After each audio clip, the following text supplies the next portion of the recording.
cornfield. He told himself it was wind in the stalks, nothing more. But the sound had shape, and it carried a tune the way a bottle carries a ship. It rose up from the edge of the north field just before midnight, thin and certain, 3 notes first, then a run, then a pause, that felt like a person making room for breath. The night in Story County, Iowa, was the kind that makes a kitchen window into a mirror. He stood with one hand on the sill, the other around a chipped mug, and the whistling kept at it, unafraid to be heard. Before we begin, tell me where you're listening from and what time is it there? This was late September 2015. The day had been warm, sky rinsed clean after a brief storm, gravel roads drying into their usual rattle.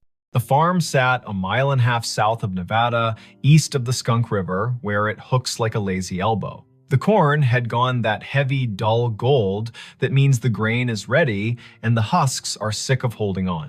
In the house, the bedside clock down the hall said 11:52. On the porch, a moth bumped the bulb, reconsidered, bumped again. Merritt Dow listened and felt his scalp move, the way skin does when a memory gets up and looks at you. He had heard whistling most of his life, but not like this. His father had been a whistler when he repaired the sickle bar, when he checked the tension on the auger belts. His grandfather, too, walking the rows with a plug of tobacco and a tune older than the tractor. Merritt could place a tune by county if you gave him a night and a jar of iced tea. This one, though it didn't belong to any porch or station wagon, it had the small brightness of a fairground and the old soul of a hymn, mixed wrong on purpose and still somehow right. He set the mug down, pulled on his boots without bothering with the laces, and stepped into the porch light. The whistling came again, 3 notes that stepped down like someone walking off a train. He clicked off the switch. The yard went honest. The gravel drive was a gray river. The corn made its tinny rain sound whenever the breeze remembered its job. To the north, the trees along the fence line held their breath. Merritt had a habit of heading toward curiosity as if it were a calf out past the fence that needed fetching. He took the flashlight from the hook, the heavy kind with a rubber grip, and checked the batteries the way a person checks their pulse. He told himself this was neighbor trouble, or a kid from town testing bravery on a Friday dare. He told himself this was what the night does to grown men when sleep holds them by the elbow and then lets go. He told Dinah, the old collie, to stay. She licked once, turned in a tight circle on the porch rug, and stayed. He crossed the yard, past the big maple that had survived lightning by pretending it hadn't happened, and stepped onto the headland by the north field. The first row took him in like a store's door chime. The stalks were tall and dry, leaves bent into knives. The ground was soft from last week's rain and held his boot prints as if for reference. He waited for the whistling. It came from farther in now, or the rows had changed the way sound bends when it's forced to choose a path. He chose a path. He took row 18, the one that ran with the slight slope and the way water teaches roots to drink. His father had run the planter careful this spring, GPS straight when the signal behaved, by eye when it didn't. Row 18 should have held like a rail. The stalks pressed against his sleeves. The flashlight beam drew clean wood into the dark leaves, bleaching white, silk like old hair, dirt a puzzle of last year's husks, and this year's pennies of mud. The whistling stopped. He stood still. His breath sounded like someone else's in the mask of leaves. He tasted dust. He listened until listening felt like a rope he had to keep from dropping. Farther north, down toward the low spot by the drainage tile, it started again, only louder, as if the person had turned their head and decided the audience was worth the effort. Merritt moved. 3 rows over, the tram line cut across, a packed strip where the sprayer had gone in June. He took it. The corn arched overhead, leaves flicking his ears. Spiders had slung long theories between stalks. He broke them and apologized in his head. He had walked this ground every day for months, and the ground had said yes like a friend. Tonight, it felt like a cousin, a person who loves you without being sure what to do with you. He reached the low spot. The field dipped and turned its face toward the tile that ran down to the ditch. The air was cooler here, lined with the smell of black earth that keeps secrets for centuries, because that's what it was paid to do. The whistling had gone softer. A trill rose up like someone trying to make light of an apology. Merritt swept the flashlight sideways. The beam caught the blue reflection of something small and glassy. He crouched. A marble. Blue, with a pale ribbon curled inside, half under a leaf. He touched it with one finger and felt the way glass feels when it learned patience waiting inside a pocket for its chance. He stood, and the beam hit another, green this time, lodged at the foot of a stalk. He put them both in his shirt pocket without thinking which pocket meant past and which meant present. "Hello," he said. The field appreciated the effort, if the small answering hush meant anything. He wasn't the kind of man who called out names into a place that did not have names to call back. He was the kind of man who waited and then took one more step, the way you do with cattle that have decided the gate is optional. He took one more step. The ground had a memory. His boots sank an inch, then two. He pulled up. The mud let go with a sound like a low laugh. The beam found a scuff in the soil that wasn't his. It had rained the day before, a polite rain that brightened the world and left. Tracks should be fresh. This mark had a sharpness to it he didn't like. He aimed the light again. The scuff came to a point. Not deer, not raccoon. A toe of a boot slid sideways and corrected because the body above that boot had decided to remain upright. The field held that story and did not mind telling it. The whistling kept on. It moved east. Merritt moved too, allowing the rows to push him into the old waterway nobody planted because it cost more to argue with a ditch than to go around. He hit the bank and paused. The sound was close enough now to feel the mouth that made it, the slight wet at the end of notes, the breath through teeth. Above the ditch, on the fence line, a scarecrow leaned into the moon like he had been invited. Merritt had dressed him in a flannel shirt in July to keep the birds from laughing outright. Now the shirt's checks looked like an argument. The hat had blown off sometime in August. The steak had a twist in it the way wood does when it was alive and insists on a personality after. The scarecrow whistled. Merritt's body did not move in the way of cartoon men. He did not jump. He did not fling the light so hard the beam went to the stars. He stood, the way a person stands when what he sees insists on being nothing but what it is. He put the light on the scarecrow's painted mouth. The paint was flaked, the smile wrong on purpose. His father's old gloves were nailed to the crosspiece, fingers bent into permanent work. The straw at the neck had learned the shape of wind and refused to unlearn it. The tune came again from behind the scarecrow, clipped by fence wire and field. He played the beam along the fence. This line had been his grandfather's. His father had repaired it across 3 winters, one staple at a time, using a hammer that had bent 100 nails and 100 more. Tonight, a single strand lay loose between posts, a neat cut at shin height made by someone who liked clean work. Beyond the fence, the other place. Neighbors in the country are closer than people in town and farther away. The acreage to the east had belonged to the Kesslers once, then to the bank, then to a man who installed irrigation pivots with a speed that made the county whisper. Then it's Saturday. The pivot circle kept a gargoyle symmetry in the daylight and turned to bones at night. The whistling came from inside that circle, not far, an invitation or a dare. Merritt climbed the fence by habit and dropped into the tall, ragged grass beyond. His flashlight skipped over metal. The pivot tower rose where the corn had been cut early for silage. A ladder led up to a catwalk that had not been used since a summer of drought and cheap diesel. The sky put someone else's stars over everything. Under the ladder sat a cooler the color of a toy, lid askew, ice melted into a cold thought. 2 bottles lay on their sides. The labels had lost interest in staying on. He touched one. The glass was warm, warmer than the air deserved. He called out again, a different word this time. "Friend." The whistling answered with the same run of notes. He followed the sound around the base of the pivot. His light found Cobb's nod down to the spindle by raccoons with principle. He found a folding chair with only 3 of its 4 screws willing. He found a playing card gone into the dirt, face down forever. He did not find a person. The corn from the other side rustled, a polite cough. He turned. A taller shadow leaned out from where 2 rows had been pushed apart. The flashlight found denim, boots, the hem of a coat cut square. A hand. The skin had the tint of rural men, year-round, sun-washed, wind-scoured. The fingers were long and still. The hand did not wave. "Evening," Merritt said. He stepped closer. The shadow stepped back.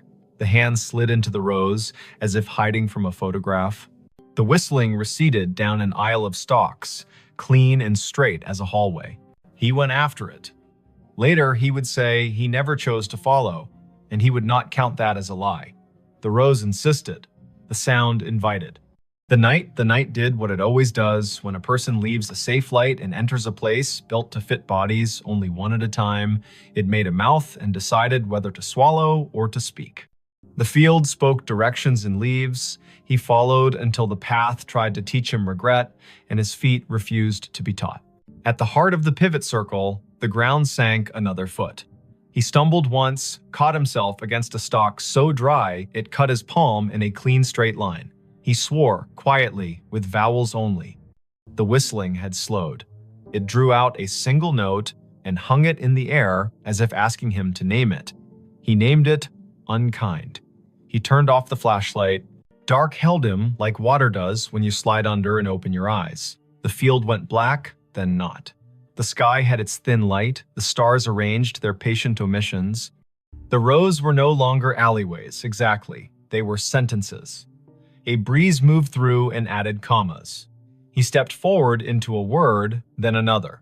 The whistling stopped. He waited. He could hear the pivot tower creak, a metal thought adjusting. A truck moved way off on County 18, 3 miles at least. Tires with thick voices, a man's radio too loud in the cab because the night drives its price down for everyone. He waited until the waiting was its own problem. He reached for the flashlight. The beam hit denim again. Close. A shoulder. He yanked the light up and met a face. It was not a face he knew from today. It might have been a face from a photograph under glass at the county fair, past names, eyes poured in. The hat was the wrong cut for now and the right cut for when hats were more than hats.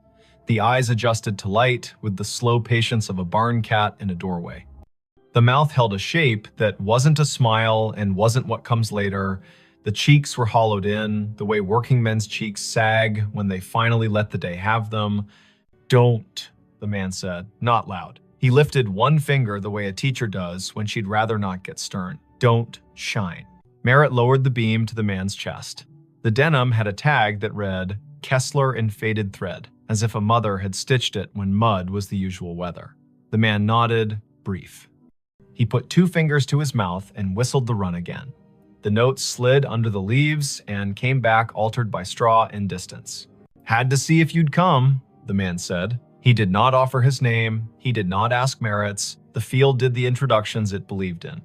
The man tipped his chin toward the north, where the ditch had cut a new curve 2 springs ago, and nobody called the county because sometimes you let water take responsibility for its own choices. "Come on, then." They went up Row, across the tram line, down again. Merritt kept the light aimed at boots and dirt, the way you aim swear words when children are sleeping in the next room. The man's hands brushed the tassels as he went, leaving no sound.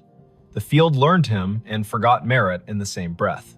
They crossed into the neighbor's back 40, and the soil changed, darker and more confident. The rows had more to say here. The whistling would come and go like a small animal, checking the air and disliking it. The man stopped at a patch where the stalks had been storm-bent and then righted themselves out of pride. He crouched, hand out, palm down on top of a flat stone that had no business on this ground. The stone was square. It held an iron ring in one corner. He tapped it. The sound returned like a jar lid. "Used to be a storm door," he said. "For the root cellar. They built the house up there." He flicked his eyes toward where the stars thinned and the silhouette of a ruined chimney picked its teeth on the horizon. "Tornado took it in '54, you know that." Merritt nodded. He had heard the story. The county leaned on that year. It changed the way people believe in roofs. 3 days after, the man said, setting his palm to the stone like a pledge, "My brother thought he heard whistling here. We believed him because he was the kind of boy who told the truth, even when it meant he had to walk back and fix something. He followed it. Everybody followed it. Men with boots and women with cakes and ropes and tubs and a feeling of the back of their necks being breathed on. We pulled the stone up, we brought lanterns. It goes under like a snake down there.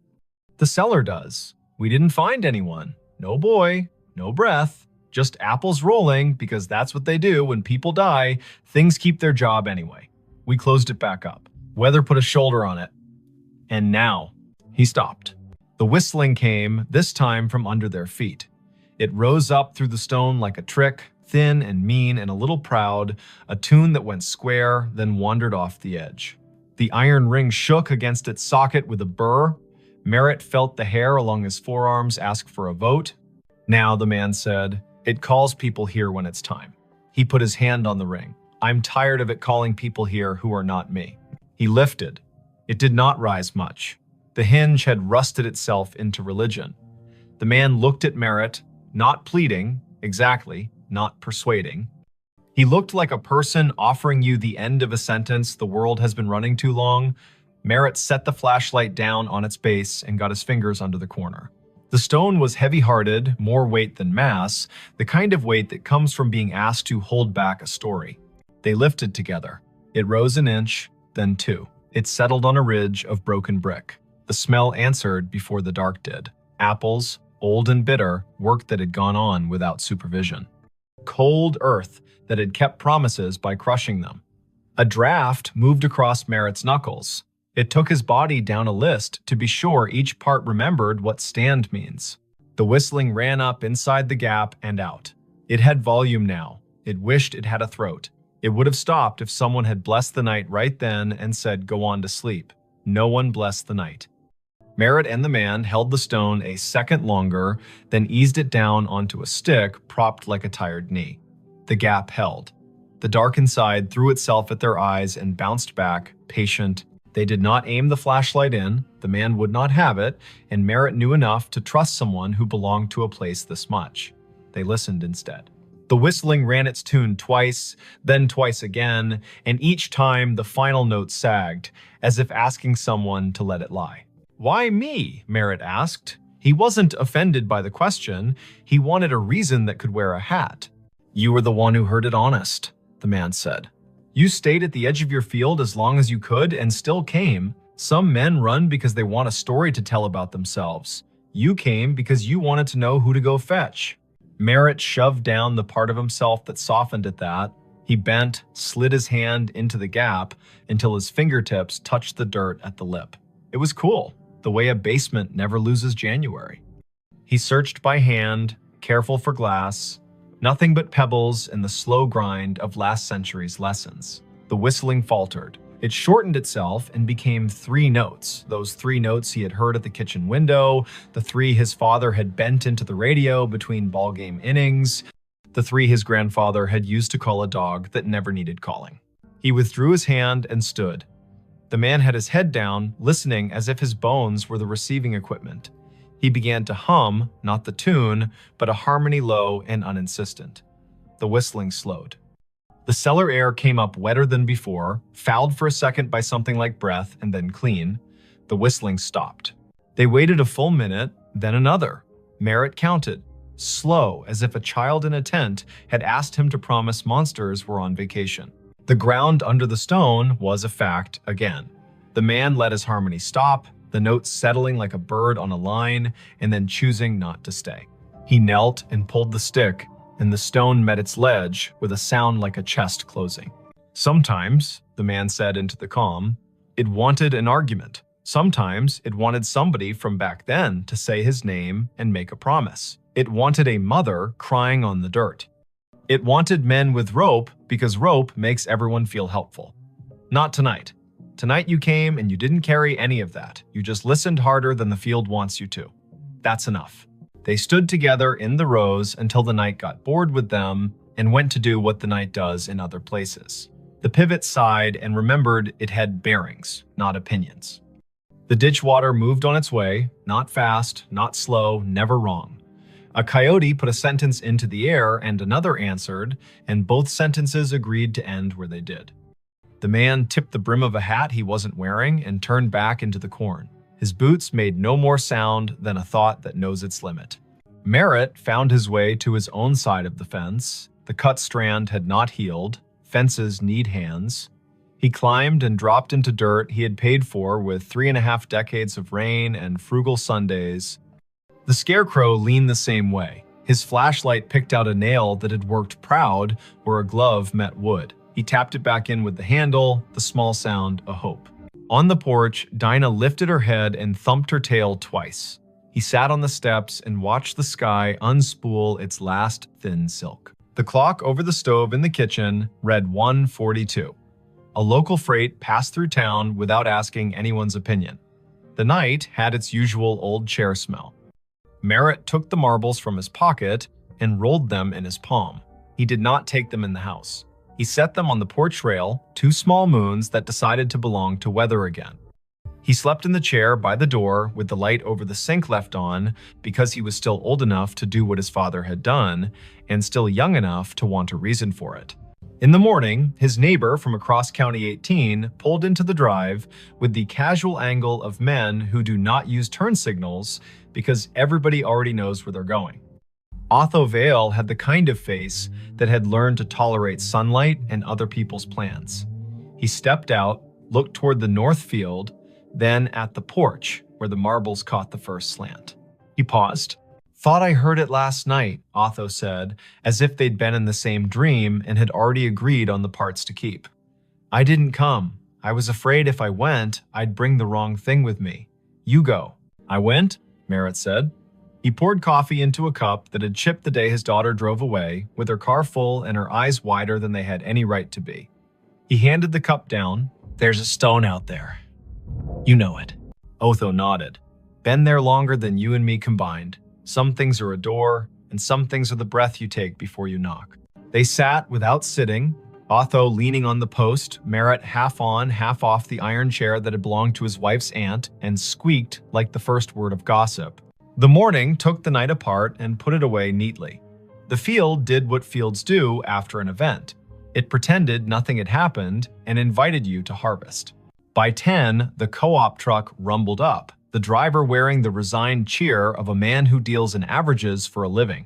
Merritt walked the headland with him, pointed at moisture readings that lied slightly, agreed to pretend the numbers were written on a blackboard by someone with authority. He did the work. He did it until the work forgave him for wondering what else he might be supposed to do. That evening, he repaired the fence where the strand had been cut. He pulled it tight and stapled it with his grandfather's hammer because you use the tools that know your hands. He hammered in 3 staples and left one in his pocket so the fence would remember there is always one more job and it can't get cocky. He checked the pivot base out of courtesy to the machine. He replaced nothing. He spoke to no one. The sky went red behind weather stacked to the west, Kansas doing its job of sending clouds as if on purpose. For a week, the field behaved. The wind laid down its sheet music neatly. The coupe truck counted out grain like blessings. He slept at the proper times and did not wake to odd hours with the feeling of someone whistling at the edge of his life. The marbles stayed on the porch rail until a grackle knocked one off and it rolled into the peony bed and took up residence there like a kindness. The other slid into the pocket of his jacket and made friends with a nickel and a screw. On the 9th night, just after the 10 o'clock news told its last hurries, he heard the 3 notes again quiet, like acknowledgement, not summons. He walked out to the north edge and stood with his hands in his jacket, listening. The breeze had a bite, the first hard frost would be soon. He unlocked the gate at the lane and left it open for an hour, for no reason at all anyone else would endorse. He closed it again out of habit and walked back slowly, because a person should walk slowly sometimes or the land will feel cheap. He did not go back to the stone unless the sound asked, and it did not. He did, however, leave a small jar on the porch rail next to where the marbles had Saturday. It held nails, the good kind, old, with heads like pennies. Every day when he came home, he put one in his pocket, and every day when he went out after supper, he took one back to the fence line and put it in a coffee can under the scarecrow's torn shirt. Nobody told him to. He liked the weight exchange. He liked that fences need reminding and that the world is not improved by a man who ignores a slack line because his thoughts are more interesting. October reached both hands across the month and pulled. The trucks came and went. The harvest went well enough that he stopped thinking about what could have been if it had rained 4 more afternoons in August. He slept, he woke. The whistling did not return in any way that made him leave his chair. He began to tell himself he had imagined a portion of it, as a man will do when a thing does not ask for money or apologies. Near Halloween, his daughter called from Cedar Rapids, a night shift at the hospital, voice folded with fatigue and the kind of joy that remembers to leave room for the day. He told her about the fence and the harvest and the brakes squeal on the auger wagon that he had decided to live with until January. He did not tell her about the cellar. He would, maybe, when she brought the little boy down for Thanksgiving and they stood by the ditch and talked about frogs like a miracle. He would, maybe, if the field asked them both. In late November, after the last corn went into the bin and the bin talked in its sleep, the county put on its winter color. The field showed ribs, the ditch showed its honest bottom. The wind took one of the scarecrow's gloves, and Merritt did not replace it because some things are beautiful at half done. He walked every line of his ground one afternoon with the sun low and the temperature willing. At the fence, by the pivot circle, under the coffee can where he had been giving the fence its nails, he found a small thing. A train ticket for a child, maybe, not used, edges scrolled by, damp and patience. The print read, Nevada to Ames, 2 bits. He turned it over. On the back, someone had written 3 notes the way some people know and others never will, little ovals marching up and down a ladder of lines.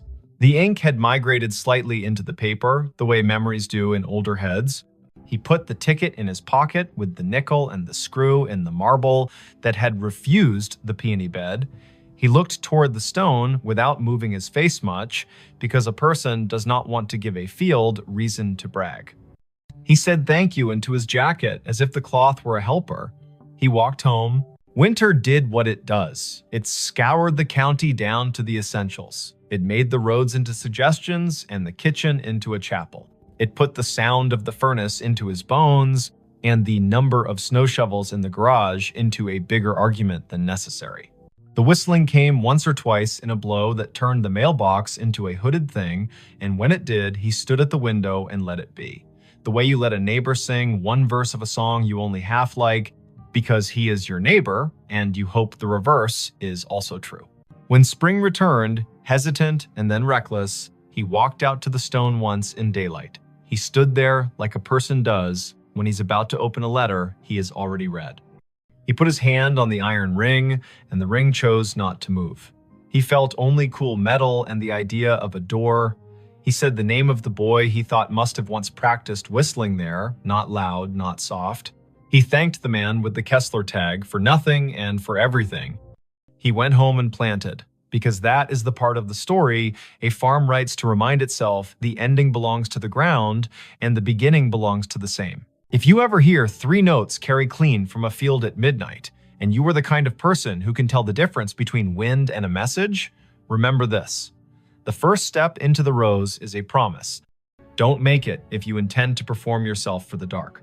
Bring only your boots, your breath, and your willingness to be the person who will go fetch, not the person who will tell about fetching. Don't shine your light straight into old places unless someone who belongs to them asks you to. Lay your hand flat on what needs closing. When a tune that has wandered too long finds its last note, let it. When a door that has been heavy learns again how to rest, do not hire that door for different work. There are states where cornfields wear their ghosts like belts. There are ditches whose water knows the names people set into it. There are stones that have been held down by weather and held up by stories. There are men who can whistle and men who cannot, and both kinds do well if they listen. And sometimes, in a county that owes as much to wind as to family, a man with a flashlight and an old dog asleep on the porch will follow a tune into the rose and come back, having left something that doesn't need his hands anymore. When he sits down again, the chair will squeak in the key the field prefers. The kitchen clock will softly argue with the refrigerator about seconds. The night will soften him on its slow wheel. The next day, someone will wave on County 18 without lifting a hand, and the answer will come back exactly right. And somewhere beyond the line where 2 quarters meet under a fence, a stone will find it easier to be a stone because 2 men lifted it once, together, and then set it down the way the land asked. The hotel room that prints receipts at 17 amperes. M. The first night, the receipt printer woke her. It coughed once in the dark, warmed its little brass roller, and began to spit out a strip of thermal paper that glowed faintly like a cigarette behind cupped hands. The room clock said 2:17 in pale blue digits. Vesper Klein lay very still in bed 5B at the Scissortail Hotel, a brick-walled midtown remnant on North Boston Avenue in Tulsa, Oklahoma, and listened to the tiny buzz and chirp as the machine printed, paused, and printed again, as if it were resuming a conversation it had been having without her for years. Before we begin, tell me where are you listening from and what time is it there? She had checked in late after a client dinner that went long on promises and light on dessert. The year was 2019, early November. The air outside clean after a narrow band of rain slid through, and the sidewalks shone like varnished stage floors. Vesper was 33, a freelance systems tech who patched networks for small hotels that couldn't afford to be down and couldn't afford to hire someone full-time. She traveled with a canvas tool roll, a spare router, a zippered pouch of adapters that looked like a magician's deck, and a mug with a hairline crack she liked to think of as its signature. The Scissortail was her kind of place. A lobby with a brass bell that had learned restraint, a front desk shelf of paperback mysteries for the taking, a night auditor who watched the door like a friend watches a house while you're out of town. He'd been the one to hand her the keycard and the 2-page Wi-Fi map, Quill Penner, printed on a plastic badge, as if the name might be borrowed for the night. Night auditors aren't chatty by design, but Quill had leaned forward when she asked for the room farthest from the elevator. He'd said 5B is quiet most of the time, then paused, weighing whether to add something. He didn't. He pointed at the coffee station and said, "The cinnamon packets are the good ones." The printer sat on the desk under the window, small and stubborn, the kind of ticket machine you see in diners and old theaters. No USB cable trailed from it, which made Vesper grin in the dark because devices without visible leashes are both a challenge and a dare. The narrow receipt paper advanced in 2-inch bursts. The room smelled faintly of dust and citrus, the ghost of cleaning solution, and something else warm plastic maybe, or the metallic tang of heat on a coil. She slid out of bed, toes finding the rug, shoulders remembering every winter morning she had reached for her hoodie before her thoughts. The window showed a slice of downtown in sodium yellow, a parked truck with a tarp that breathed a little in the wind, a streetlight haloed just enough to be kind. She stood over the printer and watched it work. The top of the fresh strip read guest ledger at the margin, then a line of text that made her blink. Check-in, Harlan Row, rate $14.50, room 5B arrival, the 12th of October, 1958, comments, 2 pillows only. The paper was unbrowned, the font bold. She knew thermal stock fades to beige with sunlight, goes blotchy with time, and curls if you leave it near a vent. This looked new, but the data was from a year you had to say out loud to make it believable. The printer hummed again and produced another line. Check-in, Odetta Meyer. Rate, $12, room 5B. Arrival, the 4th of May, 1957. Comments, traveling with songbooks. She tore the strip and laid it flat on the desk, then pressed a finger to the cool plastic of the printer, as if touch might confess what the eye couldn't. The machine did not shake. It simply waited, polite as a clerk, with more to say. At 2:23, it stopped. A little green light near its only button winked twice like a made-up code. Vesper set the paper on a coaster, lay back down, and stared at the ceiling where the streetlight's slatted glow made a grid like a rehearsal. In 2 minutes, the heater clicked, the mini-fridge answered with its own throat clearing, and her body did the sensible thing it does when a problem cannot be solved and the hour is improper, it slept. Daylight always rationalizes the night. Vesper showered, dressed, and went downstairs with questions arranged in her mouth as if they were items on a parts list. Quill stood behind the desk with a pen balanced across his knuckles like a small seesaw. Room 5B printed receipts at 2:17, she said, like a person reporting a minor plumbing miracle. She slid the strip across, he read it, eyes moving left to right once, then again slower. He did not touch the paper, as if touching would make him complicit in whatever time wanted. He leaned in. You know how old buildings have old anchor points. You hang a new painting, but the wall still remembers the nail. He lowered his voice. That room was a manager's office back when this place was the Francis Motor Lodge. They kept a ledger in there, typed out receipts on a half-width machine bolted to the desk. At close, they printed a roll of check-ins for the night, tore it, and rubber-banded the strip to the hardback ledger. Quill tapped the counter. Once, twice. I've heard the story since I was a kid, but the machine in that room was long gone when the Scissortail bought the building. That, he nodded toward the strip, is a thermal ticket printer from the last decade. We put it in to spit bar tabs during wedding weekends. He smiled without humor. The bar's downstairs. He told her what he knew, which was more than most people get for free before 10 in the morning. 2 nights a month, irregular but stubborn, the printer in 5B came alive at 2:17 and printed names from when the room was an office, and the office took cash, and the cash came with a handshake, and sometimes a song. Housekeeping had tried unplugging it, but the little machine held on to its paper and its green light like a dog holds a ball. Engineering had replaced it with a new unit. The new unit learned the trick too, as if the wire in the wall had a voice. Once, a manager put the printer in another room. It printed in the other room. At 2:17, Vesper asked the question an auditor would ask, "Why 2:17?" Quill lifted a shoulder. Night audit on the old system rolled at 2. The manager, a woman named Adelaine Merritt, he wrote in her diary, he gestured toward the wall where black and white photos of the old Francis hung in frames. The audit took 17 minutes most nights because the room charge calculation was slow. He winked, a habit to soften hard edges. That's what the Haunted History Tour says anyway. My grandmother worked housekeeping here in the 60s. She said Adelaine was the kind of woman who could silence a room by looking at a clock. Quill slid the strip back to Vesper. I don't put much stock in anything that prints on its own. But I don't stay in 5B either. She laughed, but softly. I'm the right kind of superstitious, she said. The kind that believes in loose cables and also in writing down names. She folded the strip, tucked it in her notebook, and promised the front desk a stronger signal on the north wing by supper. Work made the morning sensible. Vesper crawled into the equipment closet on 5, balanced her laptop on an inverted bucket, and watched packets move in tidy lines across her screen. The Scissortails network roamed like a polite guess slow if you needed it to be fast. Fast if you weren't asking. She pushed a firmware update, tuned channel widths, stood on a chair to re-angle a ceiling antenna the way you point your head to listen better. Lunch came from a food truck with a chalkboard menu and a line that made the air smell like cilantro and good intentions. She ate on the loading dock, the sun finding her cheekbones and telling her to stop worrying about things no one pays you to worry about. The second night, the printer coughed at 2:17 on the dot. The room's clock, which she had not trusted since it flashed 12:12 after she plugged her phone charger, matched her wristwatch exactly.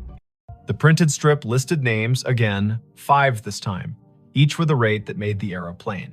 Miguel Corrado, Della and Sten Bay, Bellamy H. Cross, Traveling Sales, G. Whitlow. The comments field sometimes added a phrase that felt like a quotation. Traveling with songbooks, baby sleeps light, keep the radio low.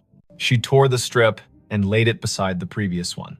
The heater ticked its approval. She sat cross-legged on the rug, laptop open, the printer's power cord draped across her thigh. If it's a room ghost, she murmured, it should ignore me. If it's a network ghost, I may as well listen. Her laptop saw the printer as a simple thing on the subnet, a networked ticket device with a default login and a queue history that should have been empty and wasn't. Vesper scrolled.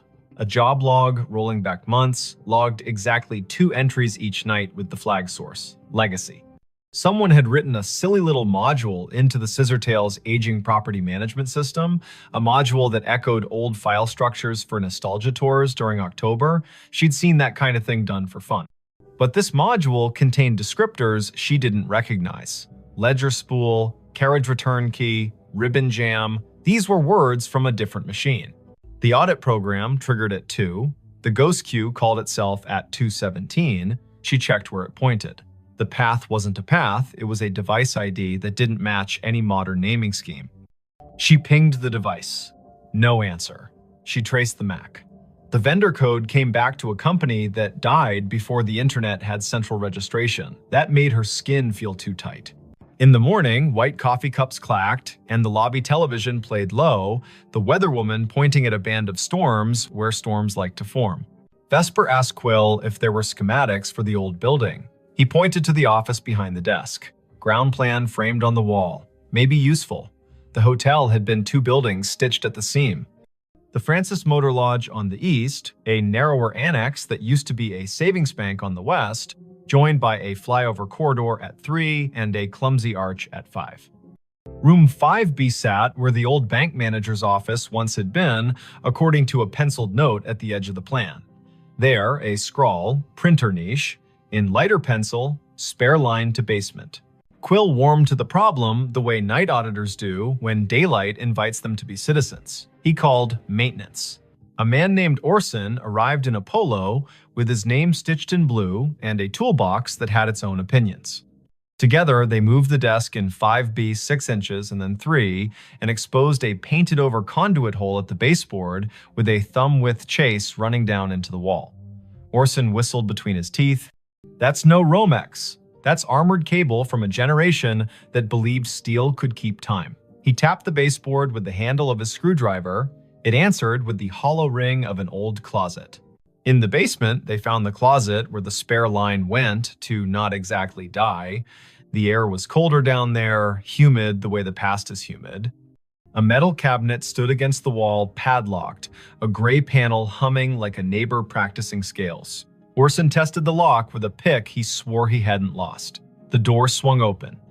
Inside, another little printer sat, twin to the one upstairs, its power indicator dark, its paper roll neat as a submitted term paper. A thin cable ran from a bracket down into a conduit box with 2 stories to tell. One was modern CAT cable, patched to the scissortails switch. The other looked like fabric-insulated wire on lead. Orson touched it with reverence and withdrew his hand. "You shouldn't be alive," he murmured to the box.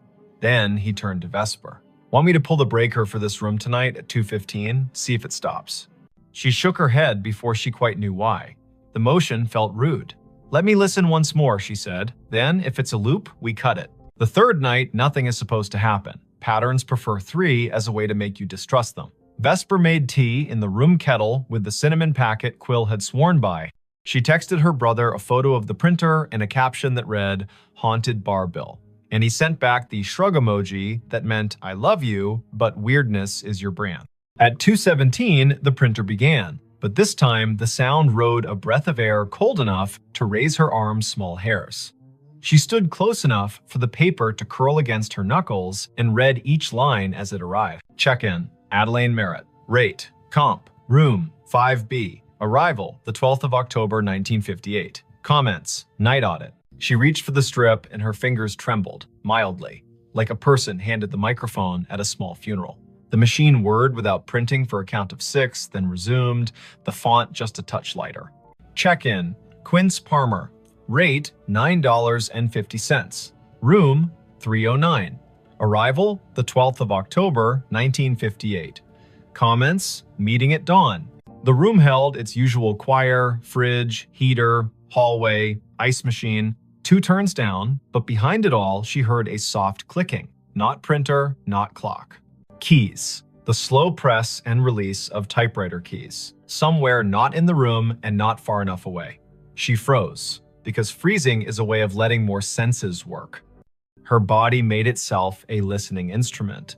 The keys whispered. Again, 3 strokes. Pause. 2. The printer spit a final line. End of ledger. Prepared by A. Merritt. Time, 2:17 amperes, M. Vesper did what the body asks. She sat on the bed with the strip in her lap and waited for her breath to level. It did. The heater ticked, the fridge purred, the typewriter stopped pretending, the sound folded itself up and slid under the door. She slept because being a person who works with systems means you've learned to stack your fear on a shelf when there's nothing urgent to do with it. Morning turned the printer into a device again. She took the strip down to the desk. Quill stared at the word comp and the name he had heard his grandmother say on summer porches when the heat wanted out of the day. He asked to borrow the strip to show his manager, a woman with the fast walk gait of someone who plans 2 days all the time. The manager's name was Letha Croft, and she looked at the strip like a problem that could be solved with a memo. She was polite and firm. "We have tours on Fridays for the people who want goosebumps," she said. "We prefer to keep the goosebumps from rewriting our Google reviews." Vesper smiled, a tight little smile that said, "I won't post, I don't do that work, I just want to know what the wire knows." Letha sighed. The Scissor Tale was a college internship that never ended for her. The building was her thesis. She pointed at the framed photo behind the desk. Adelaine Merritt, hair pinned like a decision, stood at a wooden desk the size of a Buick, hand on a ledger book, face turned to a camera that had learned to respect her. The caption read, "Francis Motor Lodge, C1959, Night Manager." Letha lowered her voice. Family lore says Adelaine died at her desk in 2003 after the building had been empty 6 years because she refused to move a box when the bank wanted it. The family had the key to the back door from the old days. She snuck in sometimes to straighten things that did not require her. A neighbor saw her light. By the time anyone checked, the coffee had gone cold and she'd written the date on a yellow legal pad with a line under it, like an anchor. I don't know if the story is true. I do know names have a way of using rooms until you say them out loud and then they rest. That afternoon, Vesper sat on the floor of 5B with her laptop and a coil of patience. She sniffed the packets between server and printer and saw the little ghost job present a string of bytes at 2 minutes past 2, announce itself as ready at 2:16, and request the queue at 2:17 with a line that included a date spelled in words, not numbers. October 12. She set a capture to record it tonight. She did not know what she would do with the proof, but the act of capturing felt like putting a box around a wild thing without requesting its death. The fourth night, she did not sleep. At 2:16, the room gathered itself. At 2:17, the printer began. The first name landed like a quiet gavel, Harlan Rowe. Again, as if the ledger wanted to list the set that belonged with the date, as if the building had a playlist for that night and needed it to end correctly. The second name, Odetta Meyer. The third, Quince Palmer. The machine word, then it printed a line that wasn't a line she understood. Checkout, A. Merritt. Time, 2:17 amperes. M. Balance, $0. Drawer, locked. The room changed temperature by a needle's width. The way a body registers changes a thermostat does not. The typewriter sound returned, louder, as if the keys had moved closer, as if someone had rolled the desk chair to the doorway. Vesper stood. The bathroom light made a rectangle on the carpet. She turned it off and let the room be only the room. In the dark, a kind of courtesy arrived. She spoke to the space like a person speaks to a skittish animal. "I hear you," she said softly. "I see what you print. If you're finishing something, finish. If you need a witness, I'm here." The keys worked once, gently. The printer fed a final inch and stopped. The heater clicked off as if called on. The fridge made a small, delighted sound, the way fridges do when they extract a victory from physics. Vesper lay down slowly, like a person trying not to wake a toddler, and watched the window make a square on the wall. She did not sleep much. She did not feel punished by that. On Friday, Quill called his grandmother. She came in with a smile that wore 80 years as if they were a favorite cardigan. Her name was Thalia Penner. She had hands that did hair buns right the first time and eyes that counted change without looking. She stood in 5B and curtsied to the air, lightly, like a joke only the past finds funny. She pointed at the baseboard where the printer niche had been long before this printer knew it was one.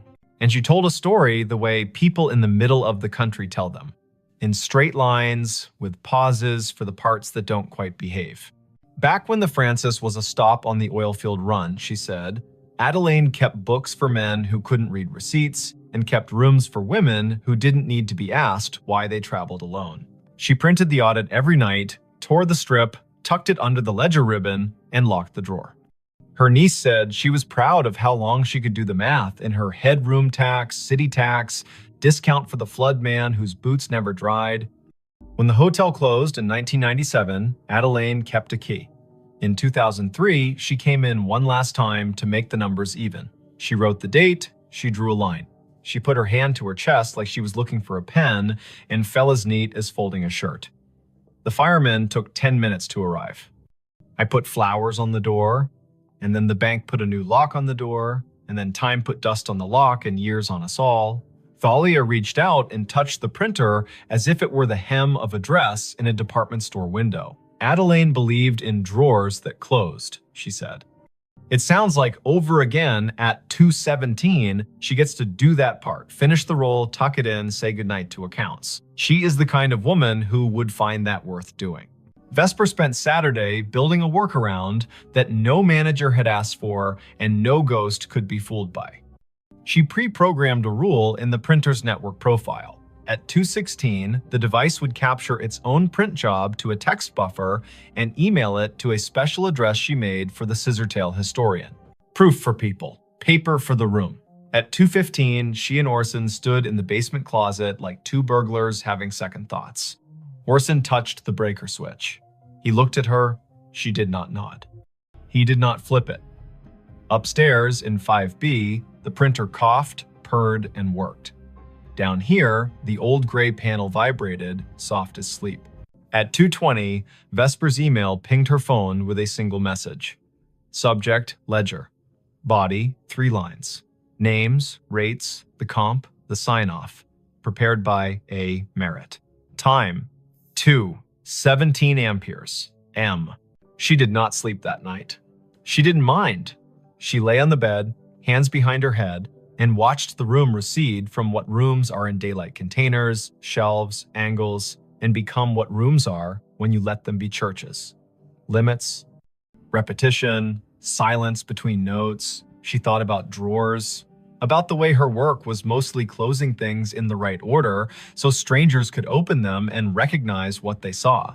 About how a hotel is a machine for forgiving you for not being home. On Sunday, she checked out. She left a thank you envelope at the desk with Quill's name written in neat engineer's block. In it, a printout of the email rule and a small drawing she'd made of the baseboard hole with an arrow labeled here, "The wire remembers." Quill held the envelope like it might be heavier than it was. Letha met her at the door. "I can't exactly put this in a maintenance request," she said, meaning the week Vesper had just spent listening to a machine be more honest than any of them owed their jobs. "But I can tell you what we can do. We can frame a copy of your email in the staff room and call it the drawer letter. We can show it to anyone who works past midnight and forgets that ending is a kindness. We cannot run a Halloween promo in 5B because some stories don't belong to customers. We cannot unplug the thing that works for someone who isn't here anymore." Vesper smiled. That's more than most places do for the living. She drove out of Tulsa with the radio off, south, then east, then north again, the planes rolling around her like a low lullaby. She stopped at a gas station where the coffee was too strong and therefore perfect. She called her brother to tell him a story with no real twist and therefore true. She didn't say the name of the printer because sometimes a tool deserves privacy. She didn't say the name of the woman who closed drawers because she had said it enough. She didn't say 2:17 because she had learned to say it in her head as a kind of vow to be kind to the people who work at that hour. Months later, back in Tulsa for a different job in a different building, she walked past the Scissortail one evening just before Christmas when the lobby held a neighbor party. A small tree wore strands of tickets in place of garland bar tabs printed for fun, red inked with dates and little notes in flare pen script. Quill waved from the desk, a Santa hat angled to keep his dignity. Letha stood by the fireplace talking to a city inspector whose expression said he had learned to sleep at last. On the stair, a woman in her 50s, adjusting an ugly sweater, looked at Vesper in that way strangers sometimes look at one another, as if they had agreed to be in the same hallway before they were born. Vesper stopped in for a minute. She drank cider from a paper cup. She left before anyone could ask for a funny story with a good ending. She slept at a chain hotel by the interstate where the printer in the lobby spat bills for bottled water and where midnight meant nothing in particular.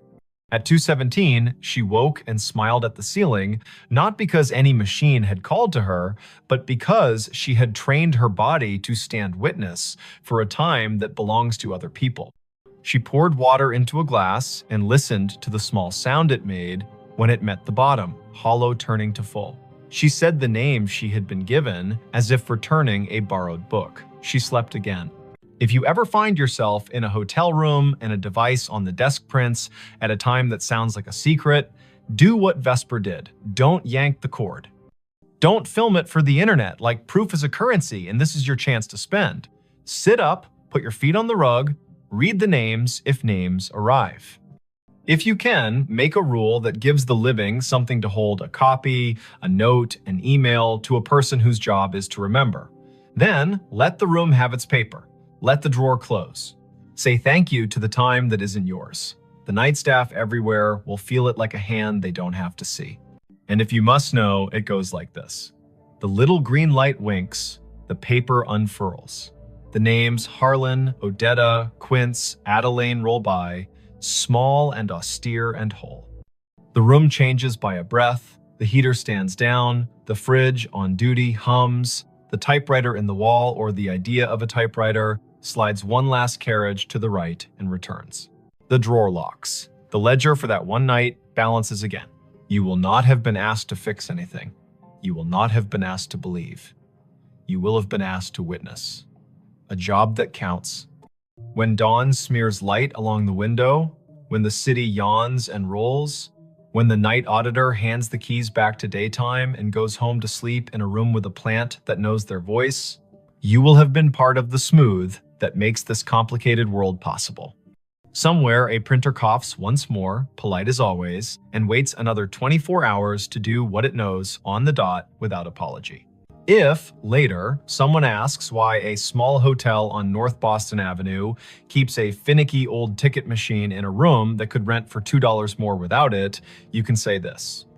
Not every device has to justify itself in money. Sometimes a machine is a ritual. Sometimes a ritual is a receipt that proves someone was here and did their work and went to sleep.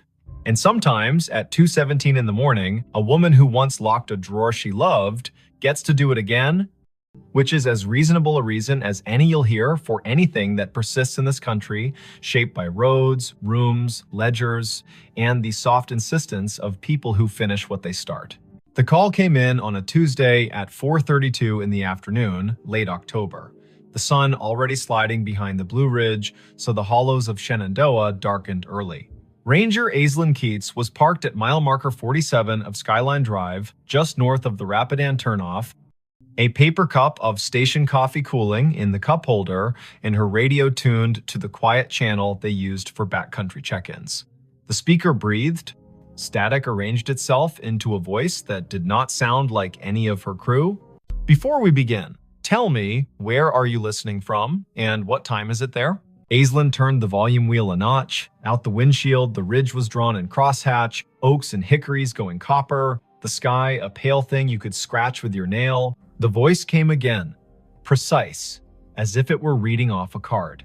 Fox Hollow base to any unit on the east slope, child missing, male, age 8, name Harlan Whitcomb, last seen near the Old Stone Spring House above Corbin Run, weather degenerating, Hurricane Hazel expected to push in, winds rising, request all available, time is 16:30, October 14, 1954. The radio clicked off into snow. Then, faintly, the same message, identical down to the breath before the name. Aislinn stared at the handset. Their base was called Piney River Dispatch. Their tower names were Pinnacles and Hazeltop and Big Meadows. No one in the park had used Fox Hollow for decades. Her training cracked its knuckles. She keyed the mic. Piney River to unknown unit. Say again. Who is calling Fox Hollow base? Silence laid itself over the car like a thin blanket. Beyond the glass, a crow moved from one bear snag to another as if demonstrating a diagram. The wind was a steady push from the southeast. Hazel. The word gave the hairs on Aislinn's arms ideas. She stepped out and let the door swing shut. The air had that warm edge you get before a storm that started somewhere else. Leaves chased each other along the asphalt, then lay down. In the trunk lay her day pack, a spare radio, and a copy of a paper map creased along the places everyone folds them. She slung the pack, checked battery levels, turned the spare to scan. The main radio kept its sulk. The spare found chatter from Big Meadows about a flat tire near Lewis Mountain, then returned to quiet. The old voice did not return. Aislinn keyed in to dispatch. Piney, Keats at 47. I caught a transmission, sounds like a vintage call. Reference to Fox Hollow, child missing near Corbin Run, date October 14, 1954. Could someone check the archive on that, see if we have a historical incident report? The dispatcher was a steady woman named Karen, who did not make noises she did not need. Copy, Aislinn. Stand by. Aislinn leaned on the hood and looked east, where the hills tumbled like knuckles, all green and copper and shadow. She had worked Shenandoah 5 seasons. She knew the way the ridges spoke when you asked them right. She also knew radios lie sometimes, bouncing off ducts of temperature and skipping across layers of ionized air like stones. She had heard voices from fire towers that had been torn down before she was born, and a farmer yelling to his brother on a frequency no longer assigned to anyone. She had never heard a date pinned to a hurricane whose name lived in the county's memory like a scar. Karen came back. We have a typewritten Keats, Incident 1954-H, filed at Piney River. Hurricane Hazel, multiple rock slides, a missing person in the Corbin area, that name you gave. It is a cold file. It does not say recovered. I repeat, not recovered. No remains located. Not closed. Aislinn pressed the radio to her shoulder until the plastic complained. Copy. Can you send scans to my phone? I'm heading down to the Corbin Run access. If anyone else is close enough to meet, let them know. There was a pause, a little breath that was not static. Karen's voice softened a shade, the way people do when the past finds a way to ask for your time. Sending now. Watch your footing, the trails are a mess of marbles with the leaves down. Want Dupre from Hazeltop on, stand by. Affirmative. Aislinn slung the pack across her back and looked once more at the ridgeline. A truck from Fleet rumbled past, the driver lifting 2 fingers off the wheel in that rural benediction. Clouds had started as a rumor and were now themselves. The Corbin Run access was a gravel pull-off hidden beneath tulip poplars that had learned to whisper. Aislinn eased the truck in sideways and cut the engine. She took the trail with her boots, making small promises to each rock. The stream voiced itself down the hollow knit of last week's rain and this afternoon's melt of a single stubborn snowpatch in a shadow under a ledge. The map told the story of the lower springhouse, a square of stones where water had been convinced to behave. Above it, a ledge with a scatter of quartz chips, the leftovers of older hands doing older work. Aislinn kept an ear on her radio and the other on the creek. She caught the place where trail forgets itself and becomes deer.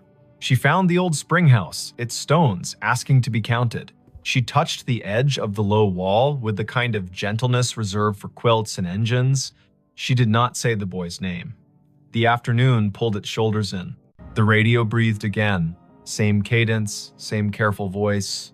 Fox Hollow base to any unit on the east slope. Child missing. Harlan Whitcomb. Last seen near Stone Spring House above Corbin Run. Weather degenerating. Request all available. Time is 16:30. October 14, 1954. Aislinn shivered in the warm air. Her eyes went to the spring house and its square of shadow. She moved the beam of her headlamp across the stones, not because she expected to see anything, but because light can sometimes rewrite a sentence the land is trying to say. The beam found a length of rust, half buried in the moss, along the back of the foundation, thin as a butter knife, with a clip and a circle at one end. She crouched. A whistle. Army surplus, by the look of it. She teased it free, the moss unwilling to let it go. The metal had pitted and softened into a river-colored thing. She wiped it once against her sleeve, then regretted the act. Her radio clicked and made a sound she had not heard in years. A squelch from another era. Karen came back on. Keats. Dupre is on the way from Hazeltop Tower, 20 minutes if the drive is kind. Archives show the boy was last seen by his father near the spring house, yes. The father left him to fetch his jacket from the car. Weather shifted, heavy gust pushed through, child gone when he returned. Tracks lost near the ledge above the run. 2 days of cruise, then Hazel brought the flood and they stood them down. The file has letters from the mother, 2 years after, asking if anyone found anything she could hold. Answer stamped no. Aislinn looked at the whistle in her hand, then at the spring that fed the run. The water wore a sheen of leaves thin enough to count. She keyed the mic. Found a whistle near the spring house. Will bag it. Doubt it has any forensic value after 6 decades, but a photograph might matter to someone. As she spoke, a figure eased out of the trees upstream. A man in the brown and green of a ranger uniform, but the cut of it was wrong in a way you can feel even if you do not have the words. The shirt had pockets like ideas, the hat sat stiff as a rule book, he carried a strap radio that looked like a lunch pail with an antenna. He exhaled, then stopped when he saw her. "Ma'am," he said. There was a formality in the syllables, like church on a day that hurt. "We're sweeping the east slope." The boy's father said he was right here. He pointed at the stones, as if pointing could anchor the earth. Aislinn stood very still. The man's face had the smoothness of someone who had not yet had reason to learn what whiskey was for. His name tag said M. Elwood. His shoulder patch bore an American shield with a tree she did not recognize. He glanced down at her radio and then at the whistle in her hand. "You with us?" he asked. "You with Fox Hollow?" Aislinn's throat did the dry swallow of a person whose mind is faster than her words. "Yes," she said, because yes was easier than telling a man with a lunch pail radio about the word digital. "I heard your call." "Where are your lines?" "At the ridge," he said, puzzled by the question. "We got men cutting sign along the deer trails. We got women at base keeping track of names. The disaster man out of Charlottesville told us Hazel will give us until dawn and then gone." He looked past her to the ledge, his jaw a small square against the warm air. "Mother is at the church in Syria, not the far one, the one with the bell rope that sticks. She keeps asking if he had a jacket. She wants the question to be a fact." A gust moved through the trees on some business of its own. Aislinn felt the air change around the bones of the rocks. The man looked at her again, and the little muscle at the corner of his mouth twitched. "Your radio," he said. "You get this out to anyone else." "Yes."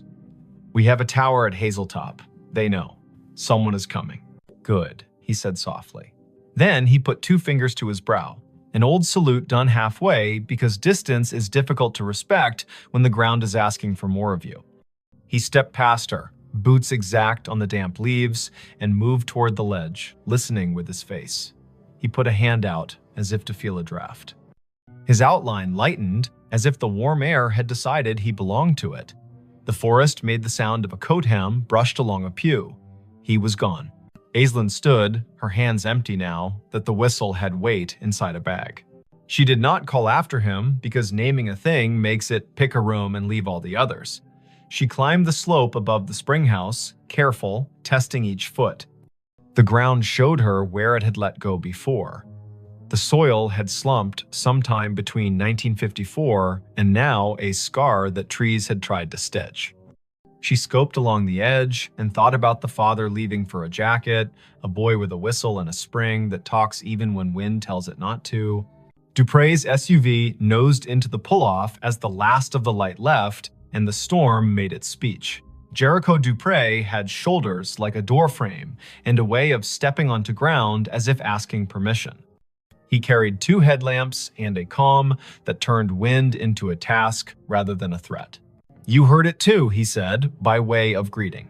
"I did, twice. Then it came again down at the spring house. I found this." She held up the bag. The whistle swung on its string, dull as an old firmament. He took the bag and looked as if it could tell him how to think. He listened. The wind pushed down the hollow. The radio hissed, then thought better of it. He nodded at the ledge. "If it were mine to write," he said, "I would say, slip." The file says gusty before Hazel. A child with a small sense of infinity walks the line twice to see if the sound changes along the water. It does. He steps where the deer stepped, and the hill remembers it owes the river a favor. Aislinn told him about the ranger with the lunch pail radio.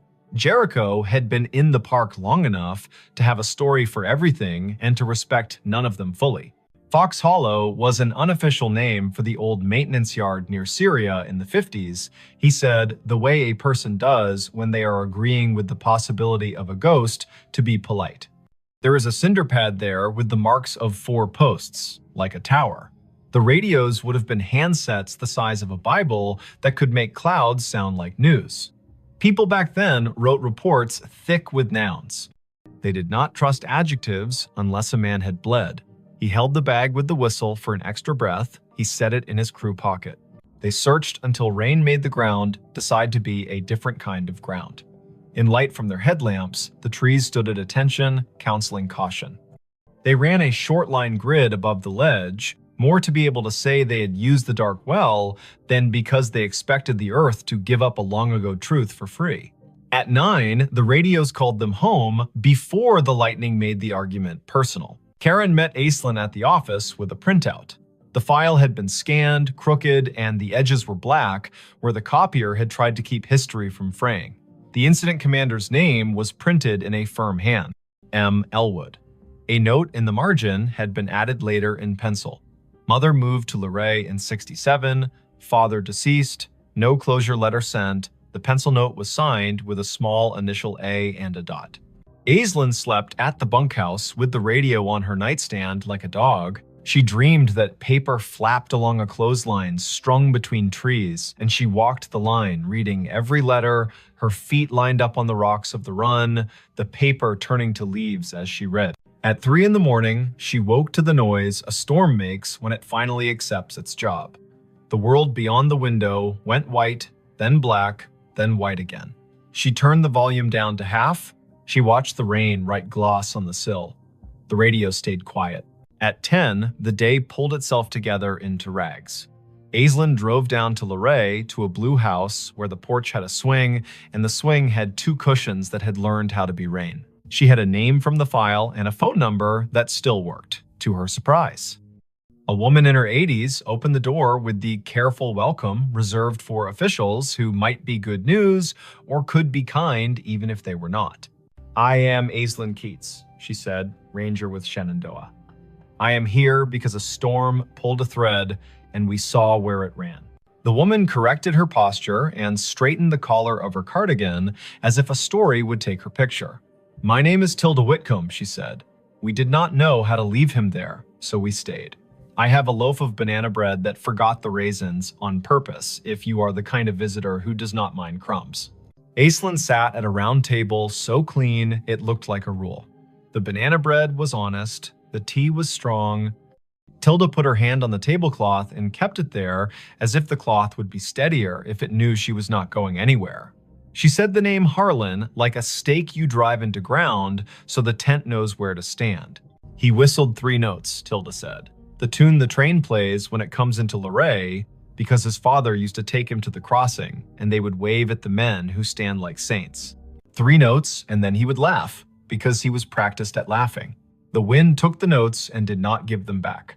My husband ran to the car, and the sky changed. They told him on the radio he had until morning. You can live your whole life in a sentence like that." Aislinn put the bagged whistle on the table. The string looped like a sleeping thing. Tilda did not reach for it. She looked at it as one looks at an old photograph that has learned how to move. "I did not get a letter," she said, and smiled small to prove she was not accusing. "I understand how papers behave. I was a clerk before my hands forgot to love the carbon paper. I suppose I wrote a letter in my head every day for 2 years. Then I stopped asking out loud. You cannot keep asking the same question without turning into a different person." The whistle sat, silent, older than most of the kitchen. Tilda looked out the window, and the window looked back. A red cardinal landed on the feeder and told everyone, rudely, that it had arrived. Tilda laughed at the bird, and the laugh made her look like a photograph of herself. Aislinn asked about the ranger named Elwood. Tilda's eyes softened. "Martin Elwood went to our church," she said. "He was the kind of man who knocked on the door with his hat in both hands. He brought us a bag of oranges at Christmas and apologized as if the oranges had failed to be children. He wrote the report because that is what he could do, and he built a cinder block box for the tower that was not a tower, and then he got quiet, like men do, when they find out the world can keep a thing from them and they still have to go to work. Back in the truck, Aislinn let the radio hum. Big Meadows asked Pinnacles to send a set of cones to mile marker 62. A bear stared down a minivan with an intensity that made the parents breathe like swimmers. Life had resumed its insistence. She turned the truck toward the old maintenance yard near Syria, the one Jericho half remembered as a place with 4 posts and a name more rumor than rule. There was a cinder pad there for sure, now half invaded by chickweed and ambition. Someone had collected beer cans along the edge and arranged them by brand into a timeline. Aislinn walked the perimeter and crouched at a corner where the concrete had spalled enough to show a rebar smile. She brushed the dirt aside with one hand. A penny lay there. The year was 1954. She laughed, because a park and a story will sometimes give you too many symbols and you have to choose which to be corny about. The wind rose toward evening. The radio stayed in this decade, obedient and dull. Aislinn drove the ridge road, watching the color slide toward Bruce. Back at the office, Karen handed her a thin envelope with a stamped return address that made Aislinn's scalp feel like it had learned something. It was from an amateur radio club in Harrisonburg, a man who had heard the show Aislinn, sometimes called During Slow Nights, the one where listeners told stories of radios hearing the wrong things on purpose. "We pick up oddities when the weather steeps the air," the man had written. "Old distress calls, ham tests bounced off airplane wings, bombers from the 40s practicing. Once, a train dispatch from 1960 rolled through on a rain so thick you could chew it. There are names for this, and none of them explain it. The way I think of it is this: time breathes shallow near storms. If a voice was loud enough once, and the same air returns, you might hear a ghost that is not a ghost. Not dead, not alive, just not finished talking." That night, Aislinn drove down to Corbin Run one last time with a single job. She stood by the spring house and held the whistle. She did not put it to her lips because it belonged to a mouth that had done its work. She set it on the stone in the square of water smell and said a sentence Tilda had given her permission to say. "Harlan, your mother sits with a red bird and forgives the form and the weather. We leave you where you are, not lost now. We know the place that held you. We will name it even if the stone refuses to." Thunder argued with a ridge to the west. Aislinn picked up the whistle, tucked it back into the bag, and snapped the bag shut the way you close a letter you cannot ignore any longer. Her radio breathed and then found words. "Fox Hollow Base to any unit on the east slope. Search secured. Weather has moved us. We will resume when it lets us. Families headed to shelter. If anyone finds a whistle, mark the spot. End of report, October 14, 1954. Aislinn lifted the handset to her mouth and did not speak. The silence she chose felt like respect, not fear. She held the radio until the voice faded into the music of rain. Then she climbed the hill back to the truck. The park wrote its own ending. Winter stripped the ridge to bones. Spring came with its first honest green. In May, a blowdown above Corbin Run